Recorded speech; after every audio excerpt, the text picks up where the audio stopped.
안녕하세요. 교대역 정창래 변호사입니다. 지난 영상에서 과세정보 제출명령 신청에 따른 파주세무서에서 회신 결과를 제출을 했고, 거기에 이제 피고의 주민등록번호가 기재가 되어서 회신이 왔습니다.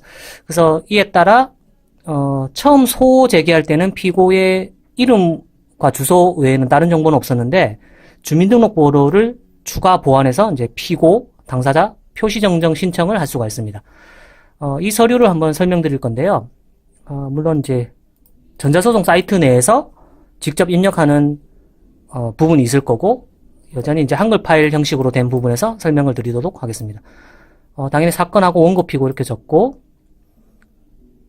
자, 신청의 취지는 이렇게 되어 있습니다. 원고가 이 파주 세무서의 회신 결과에 따라서 피고의 표시정정을 신청합니다. 이걸 좀 다르게 표현하면은 정정하기 이전의 피고의 표시, 그리고 정정한 이후의 피고의 표시, 이렇게 이제 구별해서 두 개를 다 쓸 수도 있는데, 굳이 그렇게 하지 않고 정정했을 때 나중에 피고의 표시만 이제 기재해서 이렇게 첨부를 해도 큰 무리는 없습니다. 그래서 처음에는 이름하고 주소만 있는 부분으로 기재해서 소장을 접수를 했었는데, 세무서의 회신 결과에 따라서 주민등록번호가 나왔기 때문에 주민등록번호를 추가를 해서 이렇게 접수를 할 수가 있습니다. 이렇게 접수를 할 수 있고, 전자소송 사이트 설명 연이어서 보겠습니다. 세무서의 그 과세정보 제출 명령 신청에 따른 회신 결과를 받아서 피고의 주민등록번호를 보완한 당사자 표시정정 신청서를 서류를 보면서 설명을 드렸습니다. 그럼 전자소송 사이트에서 어떻게 입력을 하느냐? 일단 어느 서류 제출 그 부분 찾아야 되겠죠?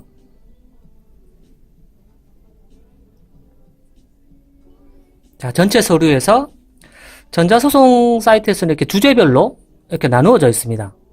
본안 신청. 그럼 본안에 들어와서 자주 찾는 부분이 제일 먼저 나와 있고, 소재기 관련인지, 주장 서면에 관련된 건지, 증거 신청서인지, 청구 취지인지, 보정 송달인지, 당사자 관련인지.